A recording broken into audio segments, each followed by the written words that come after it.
Assalamualaikum warahmatullahi wabarakatuh. Hai sobat, bagaimana kabarnya hari ini? Semoga selalu sehat terus ya. Di masa teknologi yang canggih ini, banyak sekali perusahaan yang membutuhkan manajemen sumber daya manusia atau disingkat MSDM yang hebat dan sangat berkualitas. Manajemen sumber daya manusia menyangkut desain dan implementasi sistem perencanaan, lalu penyusunan karyawan, pengembangan karyawan, pengelolaan karir, evaluasi kerja, kompensasi karyawan, dan yang terakhir hubungan ketenagakerjaan yang baik.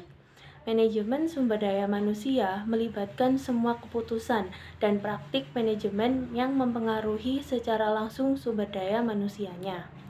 Untuk mengetahui lebih lanjut tentang manajemen sumber daya manusia, ayo, pada penasaran kan? Baiklah, mari kita dengarkan bersama-sama video berikut ini. Check it out!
Bagaimana dari video tadi? Sudah lumayan paham kan tentang manajemen sumber daya manusia? Sebelumnya perkenalkan, nama saya Dea Kaluh Nugraheni dari kelas 1C nomor absen 10. Saat ini saya kuliah di Politeknik Negeri Malang dengan program studi D4 Akuntansi Manajemen. Saya akan menambah beberapa penjelasan mengenai manajemen sumber daya manusia. Pokok bahasan yang akan kita bahas sekarang yaitu pertama, kompensasi atau Human Resources Management Compensation. Yang kedua, teori upah atau Human Resource Management Wage Theory. Yang ketiga, metode pembayaran upah atau Human Resource Management Wage Payment Method. Dan yang keempat, yang terakhir yaitu teori motivasi atau Human Resource Management Motivation Theory. Kita akan membahas satu persatu. Pertama, kompensasi manajemen sumber daya manusia. Pentingnya kompensasi. Kompensasi adalah semua pendapatan yang berbentuk uang atau barang langsung atau tidak langsung yang diterima karyawan sebagai imbalan atas jasa yang diberikan kepada perusahaan. Besarnya kompensasi atau balas jasa telah ditentukan dan diketahui sebelumnya, sehingga karyawan secara pasti mengetahui berapa besarnya penerimaan kompensasi yang akan diterimanya. Kompensasi inilah yang akan dipergunakan karyawan beserta keluarganya dalam hal memenuhi kebutuhan hidupnya sehari-hari. Lalu, tujuan pemberian kompensasi. Terdapat 5 tujuan atau manfaat dari pemberian kompensasi. Pertama, ikatan kerjasama. Dengan pemberian kompensasi, maka dapat terjalinlah ikatan kerjasama formal antara majikan dan buruh. Yang kedua, kepuasan kerja. Dengan balas jasa, karyawan dapat memenuhi kebutuhan hidupnya, sehingga akan diperoleh kepuasan kerja dari jabatan yang diembannya. Yang ketiga, motivasi. Jika balas jasa yang diberikan memadai, maka manajer akan lebih mudah memotivasi karyawan yang akan berdampak pada peningkatan produktivitas karyawan tersebut. Yang keempat, stabilitas karyawan.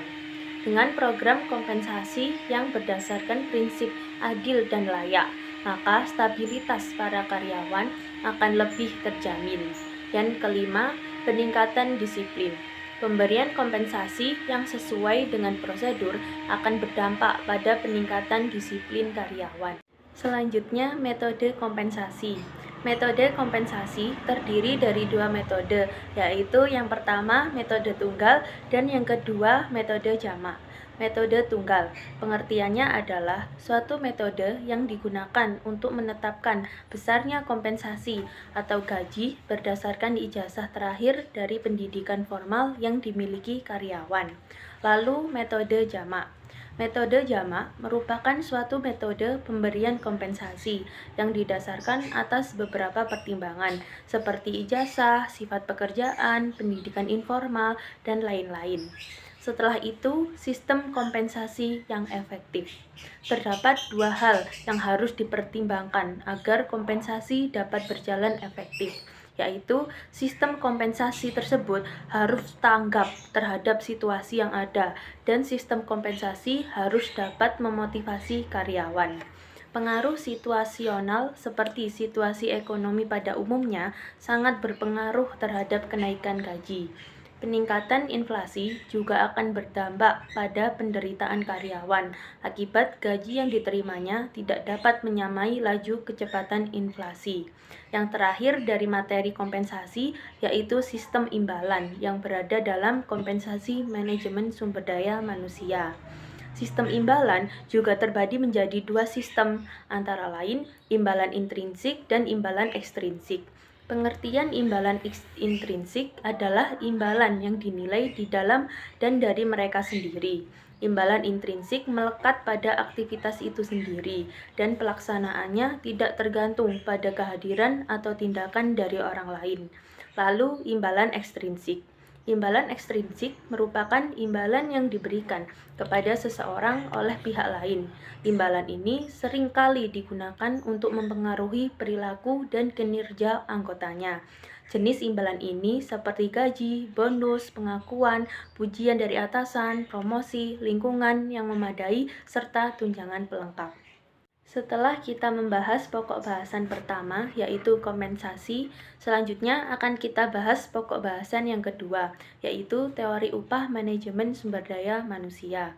Menurut Syotang tahun 2007, teori-teori tentang pengupahan dibagi menjadi 7 teori, antara lain teori dengan dasar penawaran dan permintaan, teori upah subsistensi, teori dana tetap untuk upah, teori produktivitas marginal, teori dengan pendistribusian pendapatan nasional, teori investasi sumber daya manusia, dan teori upah kontekstual. Mari kita bahas teori tersebut satu persatu. Pertama, teori dengan dasar penawaran dan permintaan. Teori ini bertitik tolak dari hukum penawaran dan permintaan pada pasar sempurna dan mobilitas tenaga kerja secara sempurna. Kedua, teori upah subsistensi. Di dalam teori tersebut, upah akan naik turun serta berkisar di atas dan di bawah upah subsistensi. Ketiga, teori dana tetap untuk upah. Dana untuk upah adalah bagian dari dana masyarakat yang dihimpun dari tabungan para karyawan sendiri. Keempat, teori produktivitas marginal. Teori ini didasarkan pada penurunan biaya marginal tenaga kerja. Kelima, teori dengan pendistribusian pendapatan nasional. Teori pendistribusian pendapatan nasional ini dikembangkan oleh David Ricardo dan Robert Malthus pada tahun 1800 sampai tahun 1830. Keenam, teori investasi sumber daya manusia. Teori ini mendasarkan asumsinya bahwa setiap tambahan investasi terhadap sumber daya manusianya akan menambah kemampuan berproduksi dari orang yang bersangkutan. Ketujuh, teori upah kontekstual. Tingkat upah pada suatu perusahaan dipengaruhi oleh beberapa faktor, yaitu diantaranya kondisi perusahaan itu sendiri, faktor sosial masyarakatnya, kualitas produk, teknologi yang diterapkan di perusahaan, dan lain-lain. Jadi, untuk kesimpulan dari teori upah manajemen sumber daya manusia ini, jadi tingkat upah pada perusahaan-perusahaan ternyata tidak dapat disamaratakan secara keseluruhan. Pasti berbeda-beda antara satu perusahaan dengan perusahaan lainnya. Sekarang kita akan membahas pokok bahasan lainnya, yaitu tentang metode pembayaran upah. Metode atau yang lebih dikenal dengan sistem pembayaran upah pastinya juga berbeda-beda pada setiap perusahaan. Dapat kita lihat pada gambar diagram tersebut bahwa terdapat 6 macam sistem pembayaran upah di dalam manajemen sumber daya manusia, seperti sistem upah jangka waktu, sistem upah potongan, sistem upah permufakatan, sistem skala upah berubah, sistem upah indeks, serta sistem pembagian keuntungan. Yang pertama, sistem upah jangka waktu. Sistem upah jangka waktu adalah sistem pemberian upah menurut jangka waktu tertentu, semisal harian, mingguan, ataupun bulanan. Kedua, sistem upah potongan. Sistem ini pada umumnya bertujuan untuk mengganti sistem upah jangka waktu jika hasilnya tidak memuaskan. Sistem upah ini hanya dapat diberikan jika hasil pekerjaannya dapat dinilai menurut ukuran tertentu, misalnya diukur dari banyaknya, beratnya, dan sebagainya. Yang ketiga, sistem upah permufakatan. Sistem upah permufakatan merupakan suatu sistem pemberian upah dengan cara memberikan sejumlah upah pada kelompok tertentu. Keempat, sistem skala upah berubah. Dalam sistem ini, jumlah upah yang diberikan berkaitan dengan penjualan hasil produksi di pasaran. Jika harganya naik, jumlah upahnya pun naik, dan sebaliknya, jika harga turun, jumlah upahnya juga turun. Yang kelima, sistem upah indeks. Sistem upah ini didasarkan atas indeks biaya kebutuhan hidup. Dengan sistem ini, upah naik turun sesuai dengan naik turunnya biaya penghidupan, meskipun tidak mempengaruhi nilai nyata dari upah. Dan yang terakhir, sistem pembagian keuntungan. Sistem ini dapat disamakan dengan pemberian bonus apabila perusahaan mendapat keuntungan pada akhir tahun. Sekarang kita akan membahas pokok bahasan yang terakhir, yaitu tentang teori motivasi manajemen sumber daya manusia. Di samping saya terdapat gambar sebuah piramida bertingkat. Jumlah tingkatan tersebut ada 5. Piramida tersebut adalah piramida Maslow tahun 1943 yang berisi berbagai macam teori motivasi. Tingkatan paling atas bernama self-actualization atau kebutuhan akan aktualisasi diri. Kemudian di bawahnya bernama esteem needs atau kebutuhan akan penghargaan. Lalu terdapat social needs, kebutuhan akan memiliki dan kasih sayang. Selanjutnya safety needs, yaitu kebutuhan akan keamanan, dan yang paling bawah bernama physiological needs atau yang berarti kebutuhan fisiologi. Kita akan membahas satu persatu, mulai dari yang bawah. 1. Kebutuhan fisiologis. Kebutuhan fisiologis harus dipenuhi agar dapat mempertahankan hidup seseorang. Kebutuhan fisiologis dalam lingkup organisasi, semisal semangat kerja, gaji pokok, dan hal mendasar lainnya untuk menjamin kelangsungan hidup. 2. Kebutuhan akan keamanan. Kebutuhan di atas, kebutuhan fisiologi pada hierarki adalah kebutuhan akan keamanan. Setiap manusia membutuhkan keamanan dalam hidup. Contohnya antara lain lingkungan yang aman, bebas dari kekuasaan, dan masyarakat yang tertib. 3. Kebutuhan sosial. Manusia merupakan makhluk sosial, artinya bahwa manusia harus berhubungan dengan orang lain. Oleh sebab itu, manusia ingin menjadi bagian dari kelompok tertentu, bersosialisasi, berkawan, dan berbagi dengan baik. 4. Kebutuhan akan penghargaan. Setiap manusia pasti senang jika mendapat penghargaan diri yang mencakup kompetensi, ilmu pengetahuan, dan prestasi. Kebutuhan akan penghargaan ini sangat mendorong motivasi seseorang untuk dapat meraih sesuatu yang diinginkan. 5. Yang terakhir, kebutuhan aktualisasi diri. Kebutuhan aktualisasi diri merupakan suatu kebutuhan untuk dapat mengembangkan diri secara berkelanjutan dan mengembangkan potensi yang dimiliki agar menjadi seorang yang lebih baik lagi. Secara umum, teori motivasi dikelompokkan menjadi dua kelompok, yaitu teori kepuasan atau konten teori dan teori proses atau proses teori. Teori motivasi tersebut dikenal dengan nama konsep higiene. Pertama, higiene factors. Faktor ini meliputi gaji, kehidupan pribadi, kualitas supervisi, kondisi kerja, jaminan kerja, hubungan antar pribadi, kebijaksanaan, dan administrasi perusahaan. Kedua, motivation factors. Faktor ini berkaitan dengan isi pekerjaan yang mencakup keberhasilan, pengakuan pekerjaan yang menantang, peningkatan, serta pertumbuhan dalam pekerjaan.